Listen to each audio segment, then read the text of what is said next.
어느 날 대한민국의 한 시골 마을에 사는 대학생 지우는 방학을 맞아 오랜만에 가족들이 있는 고향으로 내려가게 되었다.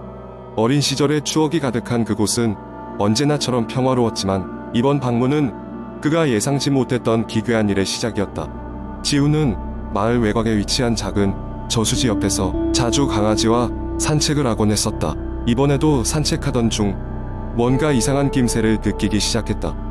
저수지 주변의 나무 사이로 무언가가 숨어있는 듯한 기분이 들었다. 처음에는 자신의 착각이라 여겼지만 그날 밤 이상한 꿈을 꾸고 말았다. 꿈속에서 지우는 그 저수지에 서 있었고 수면 위로 떠오르는 사람의 얼굴을 보게 되었다. 흐릿한 얼굴은 분명히 할머니 같았다.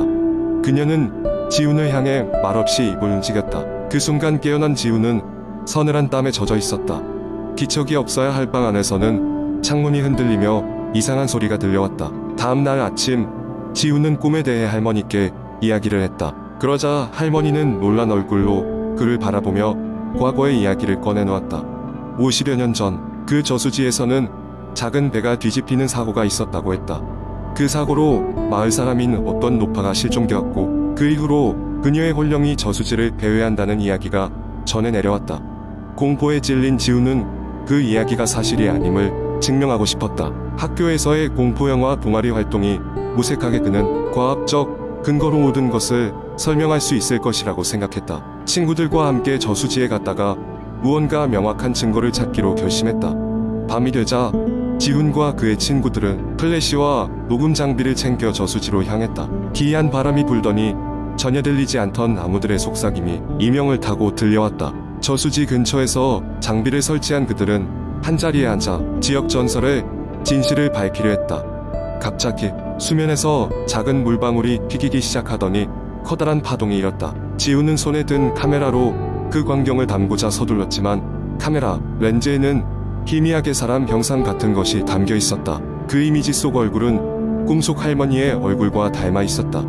놀란 지훈은 친구들과 함께 장비를 끄고 서둘러 저수지를 빠져나가려고 했다. 하지만 그 순간 그들의 녹음 장비에서 끊임없는 윙윙거림 속에 섞여 무언가 희미한 소리가 들려왔다. 안개 속에서 들리는 것 같은 소리는 아주 조용하고 부드러웠지만 분명했다. 그것은 마치 돌아가자 라는 한국어 속삭임의 반복이었다. 그리고 그 순간 안개 속으로부터 실루엣이 나타났다. 지훈은 두려움에 얼어붙어 실루엣을 응시했다. 하지만 그 실루엣은 움직이지 않고 오히려 속삭임만을 더 분명하게 했다. 마침내 두려움을 떨치고 있는 흰 건 누구세요? 라고 소리쳤을 때 평소와 달리 조용하던 바람이 강하게 불기 시작했다. 실루엣은 바람과 함께 희미해졌고 그들의 주위에는 무겁고 불길한 침묵만이 맴돌았다. 갑자기 저수지의 물바닥을 가리키던 물이 빠르게 소용돌이쳤다. 두려움에 질린 지훈과 친구들은 장비를 쥔 채 마을로 달려가 경찰에 신고했다. 경찰은 그들의 말을 반신반의하며 다음날 아침 저수지를 수색했다. 놀랍게도 저수지 바닥에서 오래된 뱃잔해들이 발견되었고 그 안에는 노파의 유해로 보이는 뼈 몇 조각이 있었다. 그 사건 이후로 마을 사람들은 저수지를 방문하지 않는다.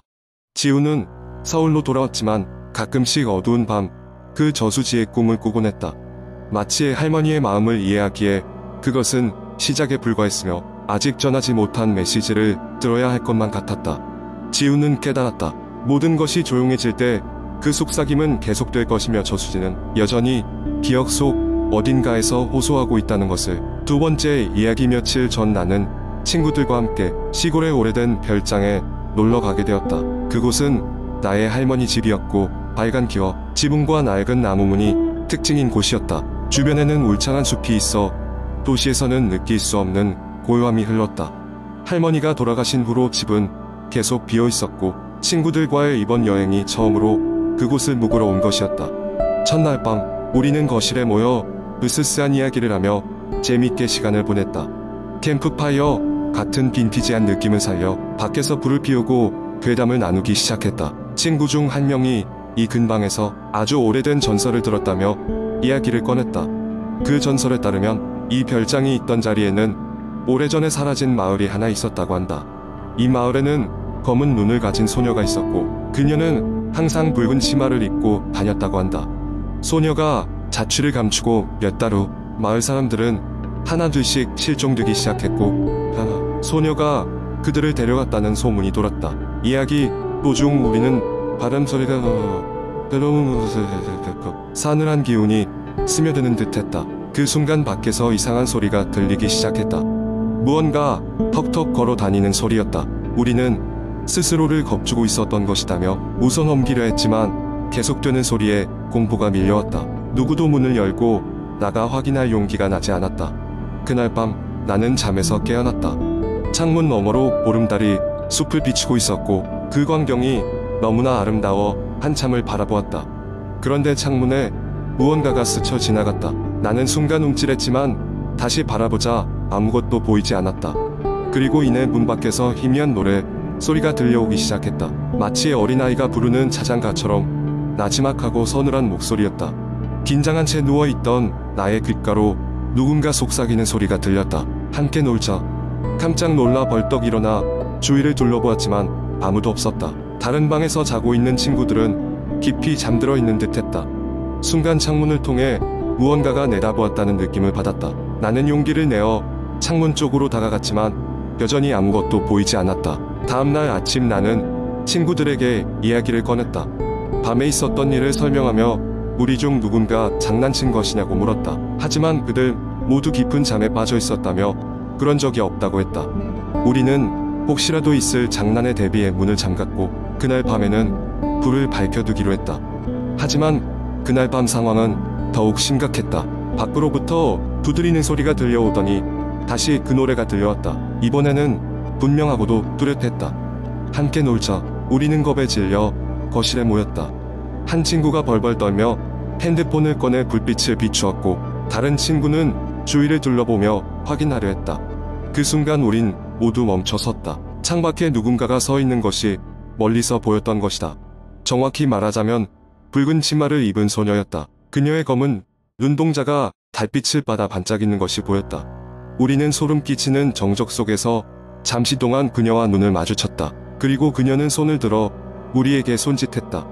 놀자. 그녀의 목소리가 귓가를 맴돌았다. 공포심에 우리는 방을 뒤로 하고 뒷문으로 빠져나와 차를 타고 급격파. 다음 날 아침이 되어서야 우리는 간신히 정신을 차리고 그곳으로 돌아가 짐을 챙길 수 있었다. 이후로도 그곳엔 다시 가지 않았다. 그 소녀가 진실로 존재했는지 아니면 우리의 상상력이 빚어낸 환각이었는지는 알 수 없다.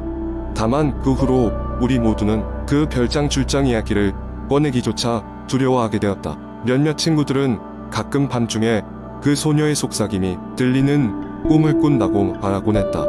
그녀는 아직도 우리와 놀고 싶어 하는지도 모른다. 세 번째 이야기. 어느 여름밤 서울 외곽의 작은 마을에 사는 영희는 인터넷에서 친구들과 채팅을 하던 중 특이한 사이트에 대한 이야기를 듣게 되었습니다. 그 사이트는 귀신의 방이라는 일종의 오컬트 포럼이었고 사용자는 직접 경험한 초자연적 현상을 올리거나 각종 의식을 시도해본 후기에 대해 이야기하며 정보를 공유한다고 했습니다. 호기심 많은 영희는 그 사이트에 접속하기로 마음먹었습니다. 사이트에 접속하자마자 왠지 모르게 싸늘한 기운이 느껴졌지만 그녀는 이미 너무나 궁금한 마음이 앞섰습니다. 사용자들이 올린 많은 글들이 있었고 그중 다른 사람들에게 특히 많은 관심을 끌고 있는 오래된 폐가에서의 하룻밤이라는 제목이 눈에 띄었습니다. 영희는 그 글을 클릭했습니다. 마을의 외진 곳에 오래된 폐가가 하나 있는데 그곳에서 하룻밤을 보내면 반드시 귀신을 본다는 것이었습니다. 몇몇 사람들이 실제로 경험담을 올려놓았고 글의 신빙성을 믿을 수 없었던 영희는 직접 그곳에 가기로 결심합니다. 며칠 후 영희는 친구 민수와 함께 그 폐가를 찾았습니다. 폐가는 삐걱거리는 나무문과 깨진 창문 그리고 시간이 멈춘 듯한 분위기의 오래된 건물이었습니다. 들어가자마자 그들은 마치 자신들이 누군가의 시선을 받고 있는 듯한 기분이 들었습니다. 그날 밤 영희와 민수는 촛불을 켜고 허름한 거실에서 앉았습니다. 그들의 계획은 아무 일도 일어나지 않기를 바라면서 아침까지 버티는 것이었습니다. 그러나 밤이 깊어지면서 이상한 소리가 들리기 시작했습니다. 누군가가 발소리를 내며 걸어다니는 듯한 소리와 벽을 긁는 소리, 가끔씩 귓가에 우울한 여성의 웃음소리가 들려왔습니다. 영희는 이 모든 것이 상상에 불과하다고 자기를 안심시켜보려 했지만 그때 갑자기 문 쪽에서 무언가가 헛기익하며 열리는 소리가 났습니다. 그녀와 민수는 깜짝 놀라 그쪽으로 고개를 돌렸습니다. 문틈 사이에는 아무것도 없었지만 차가운 바람이 그들 쪽으로 불어와 촛불을 흔들어 놓았습니다. 겁에 질린 민수는 이제 그만 집으로 돌아가자고 했습니다. 그러나 영희는 남아서 이 황당한 상황을 끝까지 확인하고 싶었습니다. 그녀는 손전등을 켜고 민수와 함께 왔던 방향과는 다른 복도로 향했습니다. 시간이 얼마나 지났을까? 그들은 한 번도 본 적 없는 지하로 내려가는 계단을 발견했습니다. 뭔가에 홀린 듯한 느낌으로 영희는 망설임 없이 그 계단을 내려갔습니다. 지하는 차가웠고 모든 물건이 먼지로 덮인 방들이 나왔습니다. 그런데 그중 한 방에서 누군가의 흐느끼는 소리가 들렸습니다. 민수는 도망가자고 했지만 영희는 조심스레 그 문을 열었습니다. 방 안에는 실제로 한 여성이 무릎을 꿇고 흐느끼며 앉아 있었습니다. 그녀는 고개를 숙이고 있어 얼굴을 볼 수 없지만 오래된 하얀 드레스를 입고 있었습니다. 모든 상황이 비현실적이었지만 영희는 용기를 내어 말을 걸었습니다. 저기 괜찮으세요? 그러자 여성이 천천히 고개를 들고 영희를 바라봤습니다. 얼굴은 새하얗게 빛났고 눈은 깊고 검게 가라앉았습니다. 그녀는 영희를 보며 미소를 지었고 그 순간 영희는 온몸에 소름이 돋았습니다.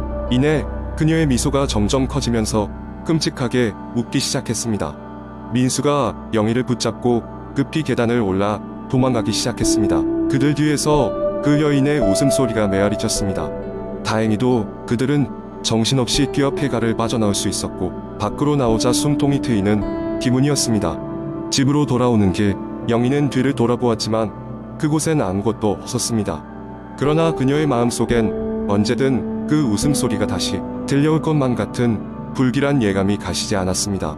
시간이 흘러 영희는 그날 밤의 경험을 글로 남겨 귀신의 방 사이트에 올렸습니다. 흥미롭게도 그녀의 경험담은 많은 관심을 끌었고 다른 사용자들도 비슷한 경험을 공유했습니다. 이로 인해 그 폐가는 지역에서 유명한 괴담의 장소가 되었고 그 사건을 평생 잊지 못하게 되었습니다. 하지만 그녀는 여전히 가끔씩 귀신의 방을 들여다보며 자신과 같은 경험을 한 사람들을 찾고는 했습니다. 어쩌면 영원히 풀리지 않을 미스터리를 안고 살아가는 것이 그날 밤의 대가인지도 모릅니다.